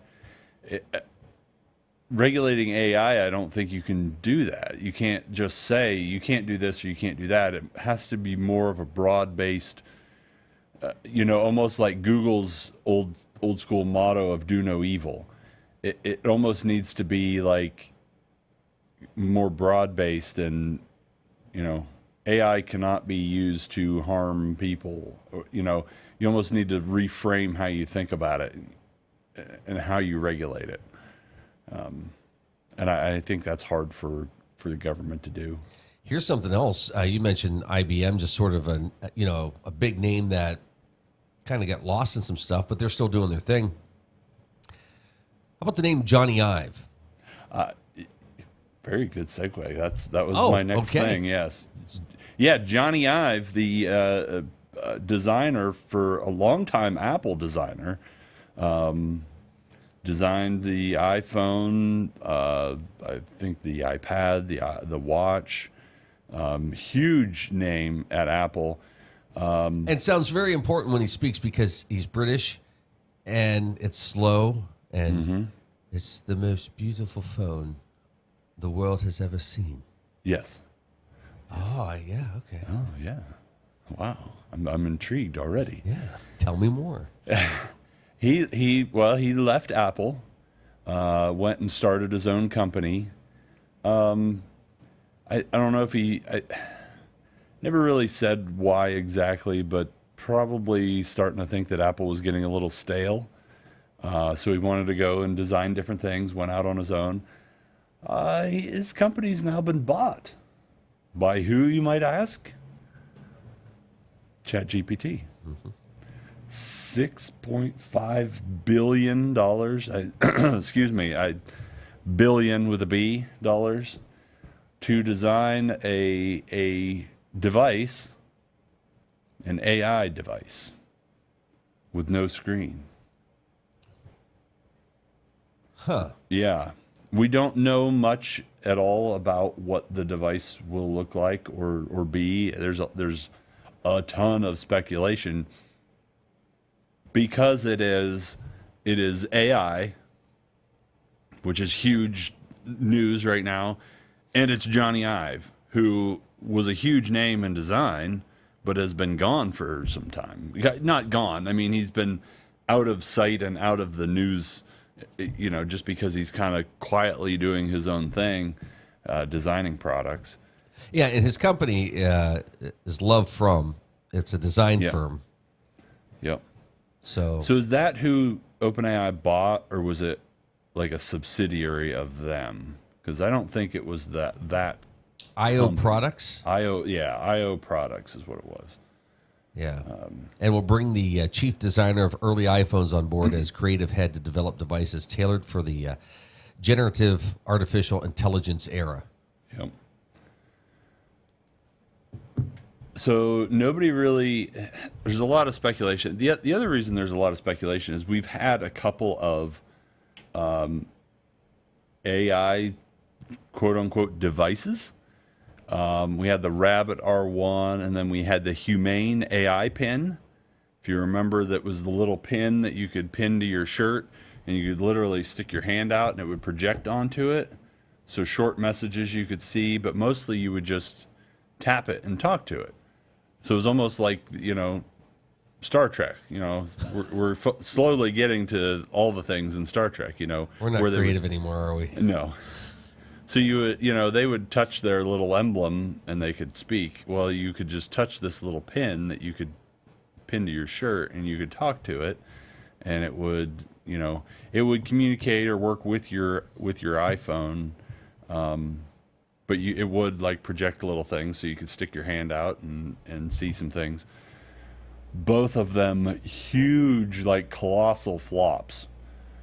Like both of them not even being supported anymore. Like not only did they we're going to stop making these, they're like, yeah, we're done, we're shutting things down. And so that's the other intriguing part is they're getting into a space that has seen colossal flops. So can Johnny Ive, the guy that, nurtured the smartphone to where it is today, can he be the guy that creates a device that is intriguing and compelling to people? I don't have any idea. My guess is more towards I don't think so. If you look back at the iPhone, there were cell phones were evolving towards that anyway. There were, you already had Blackberries. You had, there was another smartphone. So those were already kind of going there. And a lot of people now will argue that big main selling point of the iPhone was not necessarily the form function, but the ability to put apps on it. And the App Store itself was kind of what really rocketed the iPhone into where it became. So now he's going into a space where we've had a couple of flops. We really know those don't work. Can he come up with a kind of a clean slate product that actually does work and is compelling? One thing that I will give him a ton of credit for, there will be a lot of thought and effort put into it. I think the iPhone did have a lot of design studies, a lot of thought, a lot of, what do we want it to be and do, and so there was a lot of effort put into that. It'll look nice. It'll look nice. There were people that were speculating it'll probably be one solid piece of aluminum or maybe even ceramic to make it stand out, and it'll probably have different textures where you're supposed to touch so that you can maybe even have it in your pocket and just feel the different textures so that you can operate it without looking at it. The problem is how does it work with your devices? Will you have to have earbuds in so that you can hear answers? Will you have to wear some sort of glasses type device so that you can see what it, if you look at what you do with your phone, it is a lot of looking at a screen because you're sending text messages, which is ingrained into a whole generation of people. There's a generation of people that would rather type on a device and send you a message than talk on it. We send emails, we read things, we look for directions, so if you're using directions, well, you need to see something. Possibly it could talk in your ear. But again, I think there's going to be a lot of time and a lot of effort put into this to see what works for them, and a lot of testing. That's one thing that I think he brought to Apple was, we're going to test this out for a long time, see what people really do with it in a real setting. The question will be, will there be a lot of leaks, or will they really lock it down? Yeah. So, and they got people in that cycle now where, every year they've got to come up with something. And you're watching The Morning Drill on Stream TV and on the Armstrong Neighborhood Channel. Joe Tech with us here this morning. Two things. One, we've talked about this before. People kind of get in their ways. Are you really going to do something that's going to... I hate to even say this because you want people pushing for these things and technology, and it's great. But at the end of the day, we've talked with all these models that come out every year. Like, it works. I can text, I can talk, I can look things up. Mm-hmm. I'm good. So unless you are going to make it so I can push a button and transport to another state, and, again, back to the sci-fi. Back to the, build me a teleporter, Johnny Ive. I'm good. Yeah. How about this one? Pac-Man turning 45.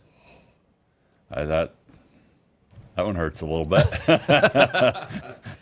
I remember going into the local Pizza Hut. Oh yeah, yeah. Atari. Pac-Man was it was awesome. The story. There are documentaries, and I think there's one on Netflix. Maybe it was The Games We Play, or something like that. The story of. And the guy, and I can't remember his name, the guy that started Atari, he's a really good storyteller too. And so the story of getting that started and building those cabinets and it's really pretty fascinating if you really watch it, and it kind of transports you back into that time where it was like, oh, this was all just brand new, and people in their garage if we put these things together, we could put this in a cabinet, and people we could charge them $0.25 to play it. And it's pretty fascinating.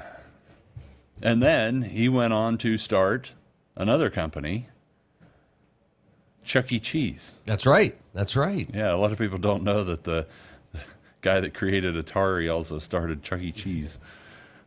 Built a place for his cabinets to go. That's makes and sense. for parents to scream at each other. Yeah. Yep. So yeah, that one kind of hurts a little bit. Pac-Man is how old's Ms. Pac-Man then? She's a little younger, right? So yeah, 45 years, 45th anniversary of the game. Wow. I don't. Is that still available? Like in the App Store? Can you play? I would imagine it's still. There are emulators. I don't know if there's an official Pac-Man that's available. I don't know that for sure. I've seen a lot of like fake ones, you know, the emulators, but I don't know if there's an official one. Okay. I might have to go find a Pac-Man somewhere to play now. Celebrate today, yeah. Or not, because it's going to be in the 80s and. Go for a walk. Yeah. Do it in real life. Do it in real life. Yeah. Yeah.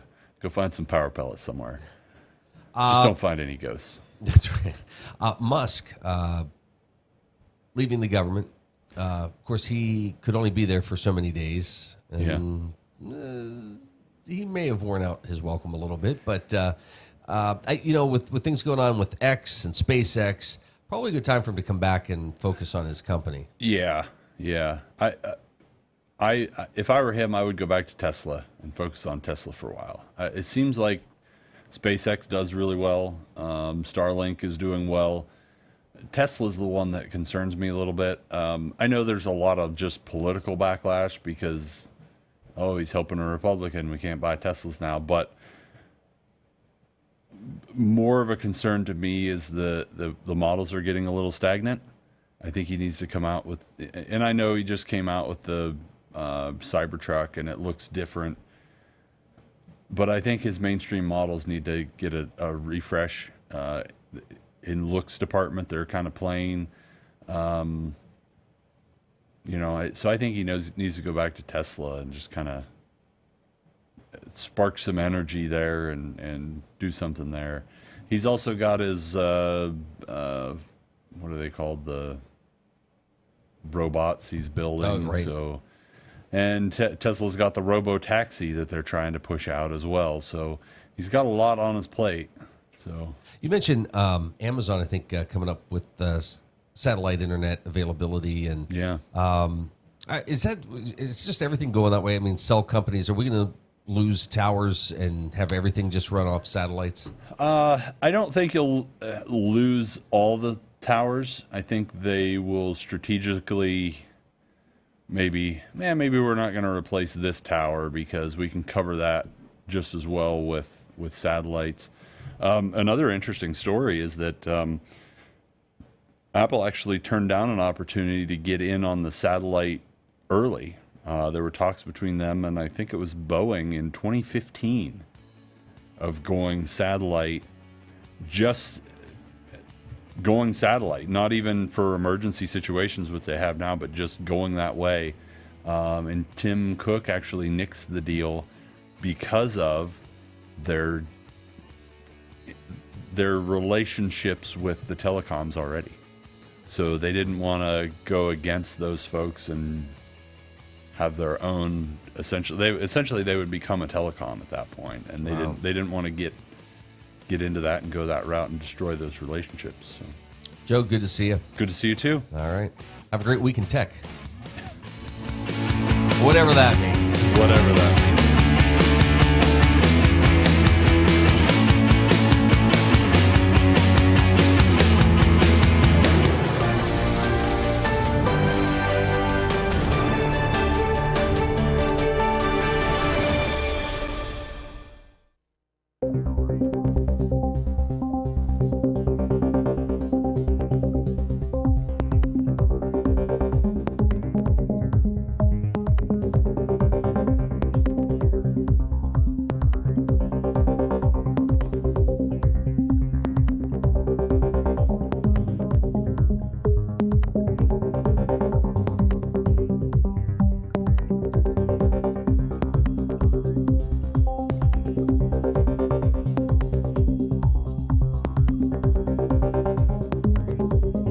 Since our last interim outlook, we have further revised our projections for global GDP growth downwards.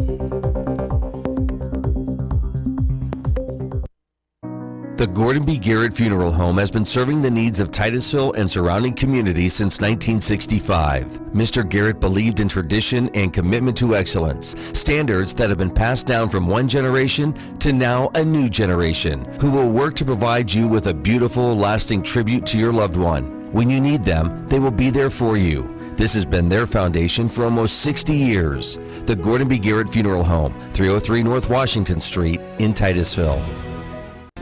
Anyone with a kind and generous heart and a little money can be a philanthropist. You too can be a force for good in our community, and the Crawford Heritage Community Foundation is here to help you make the most of your charitable giving. We've partnered with hundreds of people like you to make our world and our community a better place. You can give through us to support scholarships or any charitable organization or purpose. Whether you're interested in establishing a permanent endowment or adding to an existing fund, we want to be a part of your plan. Contact us when you're ready to make your mark. Together, we can make your contribution go further. If you're looking for a professional massage therapist, Tranquil Moments Massage in Titusville is here for you. Rayan Rauch graduated from Slippery Rock University with a bachelor's degree in exercise and rehabilitative sciences with an emphasis in athletic training. Tranquil Moments offers a wide range of services, from Swedish massage to deep tissue, sugar scrubs to hot towel inclusion therapy. Like them on Facebook and visit their website to learn more about all the services they offer. Tranquil Moments Massage in Titusville.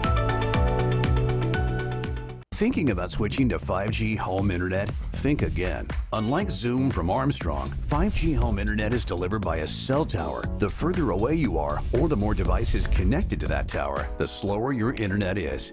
Cell phone providers also play favorites. When their network gets busy, cell phones win, and your home internet pays the price. Stick with Armstrong to get more data, more speed, and internet whenever you need it, not whenever they want. Armstrong, keeping you connected. J. Gill Plumbing and Heating takes pride in being the premier heating and air conditioning service provider in the area. With over 30 years of experience, our highly skilled and certified technicians will work closely with you to address your heating and air conditioning repair, installation, or maintenance needs. Our team is dedicated to making your home the ultimate place of comfort. Call today to get a free estimate. We also offer financing options and membership opportunities that provide peace of mind and cost savings. Call J. Gill Plumbing and Heating today, or visit them online 24/7 at jgillplumbingheating.com. Sheer Design is Titusville's exclusive Paul Mitchell-focused salon. This full-service salon specializes in coloring, cuts, nails, and tanning. Owner Angela Saxon has over 20 years' experience as a Paul Mitchell professional. She and her licensed staff offer all cuts and styles for men and women of all ages. Call 814-827-0010 or stop in at 116 South Kerr Street in Titusville. Hi, I'm Jasmine Levin, and I proudly own and operate Puppy Levin. Puppy Levin is a pet care salon dedicated to caring for your furry companions. We provide certified dog grooming services along with boarding and doggy daycare. Our facility is family-owned and operated and promise personalized care for every pet that comes through our doors. If you're worried about your furry friend being lonely when you're gone, we also have on-site personnel 24/7 just for their comfort. Follow us on Facebook and call or text us at 814-758-9259 to make an appointment today. Share the fun of train travel and relive our country's oil history as you ride the OC&T through the valley that changed the world. Learn about the past while traveling on vintage cars. See a variety of wildlife with stops at Drakewell Park, Petroleum Center, and Oil Creek State Park. Arrive early and see the vast collection of train and railroad memorabilia at Perry Street Station. After the ride, enjoy a night's stay at the Caboose Motel. For seasonal specials or for more information, visit octrr.org or call 814-676-1733.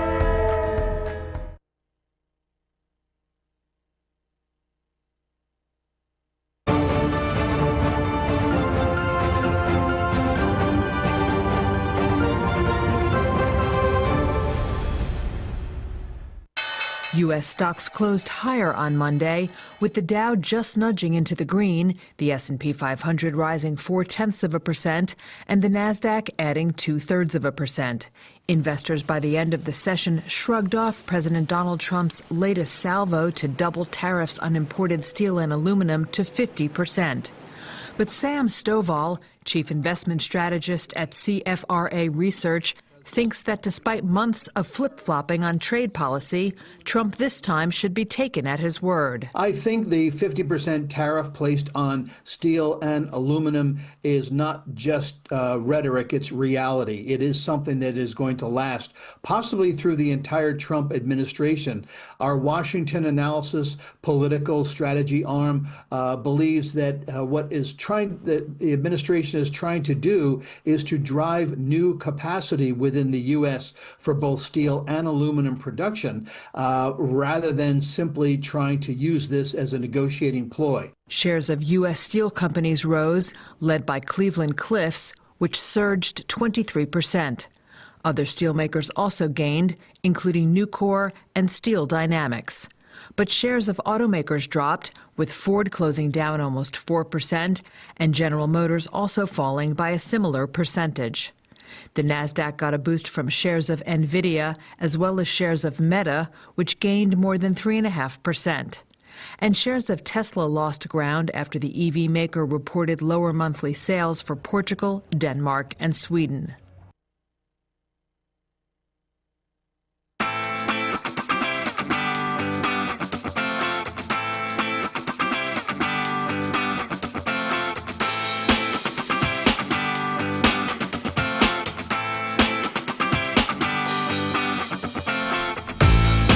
Joining us this morning, our friends from the Titusville Moose Lodge. We've got Susan and Randy with us here this morning. Good morning. Good to see you this morning. Good morning. Good morning. It's been a busy couple weeks for you guys, doing some traveling. And It has. We were fortunate to go on the same trip. Our Moose International Conference was in Milwaukee, Wisconsin. So wow. That was a first-time trip for me.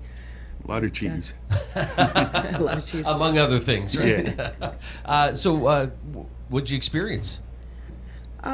It's nice to network with people from all over the country. They had some new basic law changes they go over. If anything difference happening with the Moose, I guess a major announcement with the Moose is there used to be a rule that your spouse could come in with you unlimited times, but now they would like the spouses to join.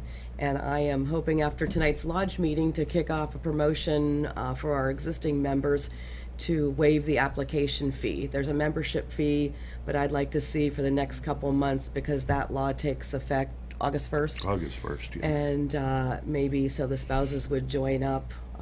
It's a great cause, your dues. I mean, it's $45 a year, and it just supports so many great things we're doing for our Twin Cities, Moose Heart, Moose Haven, our children and our seniors. And then we do so much for the community, and we have a big community event coming up next Monday night. Don't know if you're ready to hear about that now. Sure, but yeah. We have our annual scholarship giveaway. So this year I'm pleased to announce that we are giving away 30 $1,000 scholarships to Titusville and Maplewood. It's area students. Wow. So that's $30,000 going back to this scholarship program, and that'll happen on next Monday, June 9th. That's fantastic. For those who don't know, where does that money come from? How do you generate that money to give back? A lot of different projects we do. Upcoming's another one of our projects is our annual golf outing, charity golf outing. And that's usually one of our biggest fundraisers of the year. And then we have last Saturday night we did a cash bash where we gave away $2,500, money every 10 minutes. Wow. You know, 100 here, 200, 400, whatever. But we have many fundraisers all year long that we do. And then of course we have in-house fun gambling things. I was going to ask, is it something you're kind of keeping tabs throughout the year, or do you get to this time of year and you're like, oh, wow, boy, we saved $31,000. We're going to hand out $31,000. We try and keep tabs. This year we did have a little bit of a glitch. We had people turning in the scholarship applications at our lodge, but they were apparently turning them in at the high school too. High schools. So we didn't have quite enough communication on how many were getting turned in at the high schools, but it surprised us a little bit. We'll take care of it. Yeah, it's probably the largest giveaway that I can recall in my 20 years of doing this. Last year we did 21. Okay, yeah, so this year it went to 30. Went to 30. So. That's fantastic.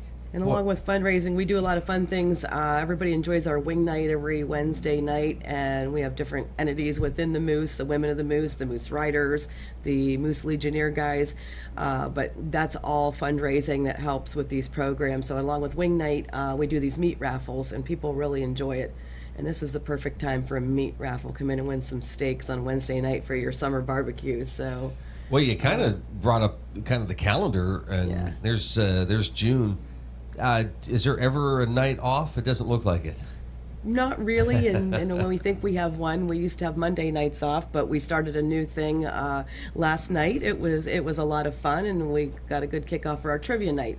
We're going to do trivia the first and third Mondays of the month for a while, just to give some fun and entertainment. And for the first night, it went pretty good. Really well. I think we had maybe 6 or 7 duos. And it turned out that everybody won one. Oh, wow. So it was I didn't even think about that. Yeah, pretty evenly matched, you know. So that's the first and third Mondays in June. Okay. Yeah, so that'll be coming up again. That was our kickoff last night. Randy, you mentioned golf. If somebody was interested in playing, is it too late, or can they sign up? No, actually they can sign up right up until June 19th. The tournament is the 21st. That's a Saturday. And we'll take sign-ups all the way up to the 19th. It's $60 to enter. We do a blind draw format, which basically when you sign up, you give us kind of an indication of whether you're an A, B, C, or D golfer, and we draw teams. So it's as fair as we can make it. Let's put it that way. Nobody can come in and just dominate and take all the prize money. Let's put it that way. And there's whole prizes at all 18 holes, so long putts, closest to the pins, things like that and stuff. Those are usually $80 prizes, so there's money to be made even if you just make one good shot, during the thing. And usually I got one good shot every year or other year, so it could be my time. And again, if you're a business and would like to sponsor any of the activities that go on, the whole sponsor a hole is $150. We have, our signing table. We have the beer cart. All those things can be sponsored for $100. Oh wow! Okay. So we appreciate any local donations. I've mailed out, requests to everybody who's donated in the past and stuff, and they're starting to roll in now. All right. So if anybody has questions on that, whether they want to participate or sponsor, they can get a hold of you or contact the Moose. Absolutely. Call the Moose or me or contact me on Facebook, whatever. Okay. And another, I was going to say, point for teams is some people just really want to, it doesn't happen often, most people split up for the blind draw, but if you wanted to have your own team and you really just enjoy a day of golf and fun, you can bring a team in. You just don't qualify for the top prize, is it? The first, second, third, and fourth prizes. You still qualify prizes. For those 18 specialty prizes on the holes. But if you just can't leave your bestie and you have to golf with them. We just don't want anybody putting a team together and coming in and wiping out. Like being the ringers, yeah. Oh, that doesn't happen, Randy. No.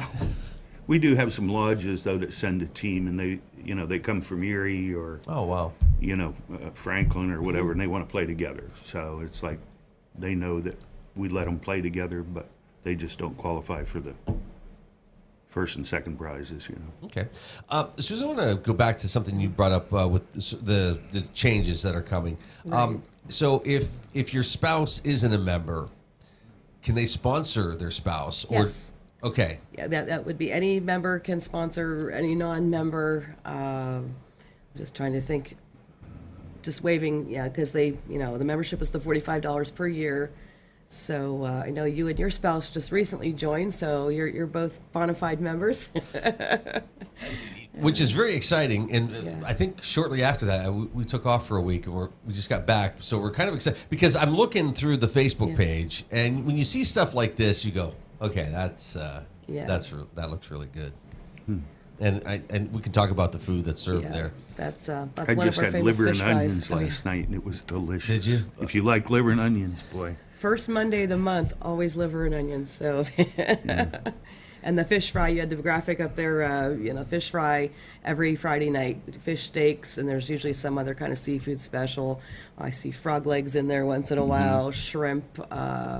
There's a seafood platter, so a lot of good things on. Every once in a while, some Friday. Italian stuff too. Mhm. Oh. And then you mentioned the meat raffle that takes place, and I mean, Right. that's- Right, there's a sample of the things we do. It's a lot of fun. The crowd really seems to enjoy it.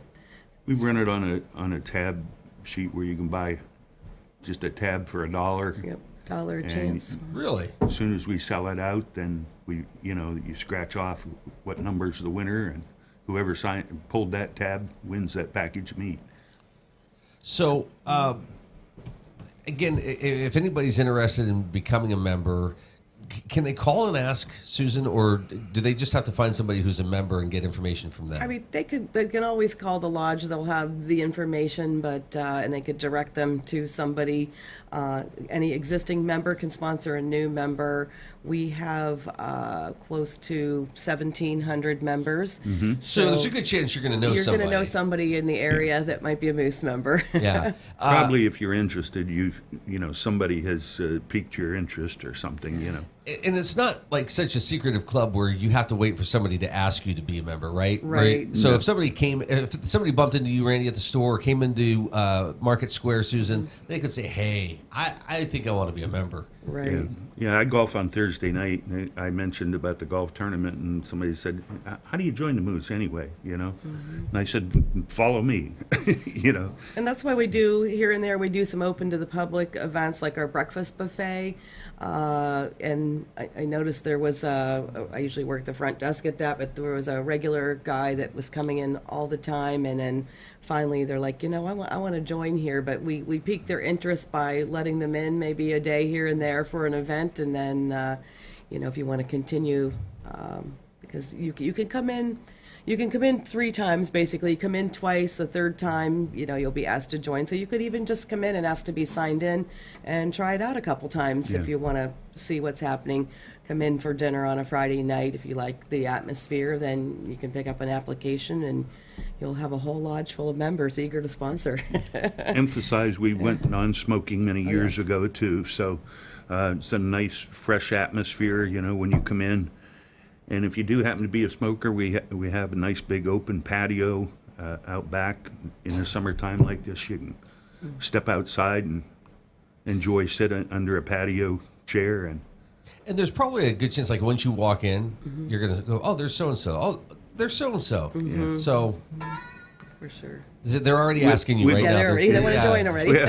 We have a lot of camaraderie, and a lot of room. Of course, the bigger we get, we've been contemplating even how we're going to continue to, keep enough space for people. Last Friday night we were packed to the hilt, pretty much. So. Wow. Didn't know that was. So, Susan, we'll bring up the June calendar again, but big plans for the summer as you look at the We're couple working. months The here? big thing for June is our golf outing, but another big community event is we are hosting a benefit on June 14th. That is open to the community and the public. That is to benefit Crystal Covell, who's undergoing cancer treatments. Very personal to us at the lodge. Her mother is probably one of our longest time employee. bartenders, yeah. So we're pleased to help with that situation. We're already starting to set up that the community is always so generous. The benefits on the 14th, and I think we already have over 70 baskets donated for the basket raffle. And that, do you know about those tickets? That started with Ironworks had a fundraiser, and it's 4 seats to a baseball game. Yeah. Wow. And so we're continuing the sales on that, and that will then be drawn out the night of our event. So we tag teamed with Ironworks on that, and all a good cause. I believe it will be a spaghetti benefit dinner. The community is welcome. That's going on from 2 to 6 p.m. on June 14th. So come out and support that great cause. Is that Randy? You mentioned that family atmosphere.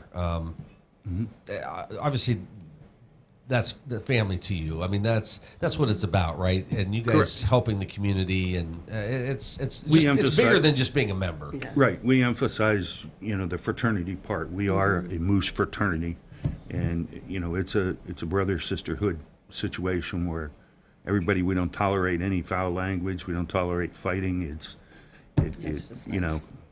We just don't have that. And we have So a it's kids nice, room too. quiet- I forget my grandchildren, 3 and 5, enjoy that. As soon as they walk through the door of the lodge, they're gone. Hard to get them to eat their dinner. They know about the kids room. We have a local business who actually, this time of year, they shut down for a while, so he brings all of his employees up there, and they have a big party. Wow. You know, and we sponsor wakes. You know, we have bridal showers in there. You got to call the lodge and, you know, schedule them and stuff. But we have a lot of private parties up there too. Yeah, and I think anybody who's ever been involved with any of that stuff understands, you know, it's like they make that phone call to you, and it's like everybody just rallies together to help the family or whatever the situation is. There's almost no questions. It's just you guys are there for them, and you just hear great things about, you know, in a terrible time for that person or that family. Yeah. They don't have to think about something. They've got help for it. So You were talking about just vacationing, driving around too. I just want to emphasize, once you join our moose, you're good at any moose in the United States, Canada, or Great Britain. So we had quite a contingency actually from Canada at the international conference. Oh, wow. There was. You know, when they called their name or out or something, there was probably at least 30 or so of them that cheered and stuff, you know. And again, it's important to get your membership here. You don't have to worry about the tariffs on the, That's membership. correct, yeah. Okay. You're watching the Morning Drill on Stream TV and on the Armstrong Neighborhood Channel. Friends from Titusville Moose Lodge with us here this morning. Susan and Randy with us. And so much going on in June. We showed some of the food, but just kind of hit some of those specials. Again, it's on the calendar. You can check the calendar out. You're working on the Facebook page. Let's talk about that in case somebody's looking online. Where can they find some of this stuff? Right. They need to start searching the Facebook's called Titusville, PA, because Titusville, Florida was getting a lot of awards at the international. But Titusville, PA Moose Lodge 84 is the new general lodge page. I'm going to try to get all the information onto there. So that's just building, that just kind of started yesterday. So I'm trying to, if anybody needs general information for the lodge as a whole, start seeking out that page, join that group, and you'll be able to get all your information there. We had another lodge page, but we kind of lost the administration of it. So all of our new members that have been joining Fast and Furious have not been able to join that page. So we've been directing them to our sub pages. We have special stuff that Women of the Moose do, or our Moose Riders group, or Moose Legion. But this will be the lead of the umbrella there. That lodge page will cover everything we're doing in all areas. When you come back from a trip like that, do you come back inspired and excited, ready to tackle new things? Or yeah, especially we visited our child city down at Mooseheart. We drove down one day, and just that we watched the seniors all graduate. We got to see a lot of the youngsters too, the new class coming in. They had all the little kids, you know, about 3 feet tall, walking in with the seniors and such, and it's really inspiring to see them, you know, grow up and go through the graduation process. And they named all the things they were going on to do. You know, they had nursing, they had a couple of them going to join the Navy, and a couple of them going into IT projects and stuff. So. Right. He's got an overview of the campus. It's just beautiful. It's the one girl's been there her whole life. I mean, she started there as a little girl, and she just graduated this year. That's incredible. And again, these are things that you can learn more about. You know, become a member. You can have these conversations. Is there information that people can take with them to learn more about this, or they can go on to websites? They can go online. There is brochures in the lodge, but we do an orientation too for new members. It's a 20-minute film that goes over a lot of this stuff to kind of inspire people, and we try and take at least maybe a couple or two couples out to Mooseheart every year, just to show them that when they come back, they're extremely impressed. I was just going to ask Susan, when people watch it, do they start to understand it's more than just getting together and going to a great place for food and friends and all that, but there's more to it than that. And there is, and just speaking from personal experience, when I first joined many moons ago, good place to go in, have some good food, meet people, have a lot of fun. And I went to my first state conference, and I saw this now that we show at orientations, and it's what it took to open my eyes. We have a convention coming up in Pittsburgh in August for the state, so I'd like to try to get new members, new officers to that. It's just hard. There's so much going on, but it's real when you can meet with people across the state or across the country. It really opens your eyes to what the fraternity is about. That's fantastic. And again, becoming a member and learning about this, you'll walk away. And one of the other things we learned that's new was that the campus is now going to start and build a center for autistic and Down syndrome children also. So that's brand new to Mooseheart. And then the other aspect that you've talked about the last couple months is what's going on Florida. So let's talk a little bit about that. With Florida, with the senior facility, Moose Haven in Florida. I was thinking about Titusville, Florida, getting all those awards. We'll have to come back. We'll have to go down there and take them, Susan. Go down and take them. We got to get Pennsylvania on the map. No, but it's a great program. Randy has a personal experience. We have a local gentleman that Randy helped get sponsored into Moose Haven. But again, it's more than retirement. Yeah, home. it's like a retirement community. But there's everything from if you're very active to if you retire your years at Moose Haven to go. There's critical care available too. But it's a nice with 15 years of continuous service. Wow. You could that's what your membership gets you. You could go to.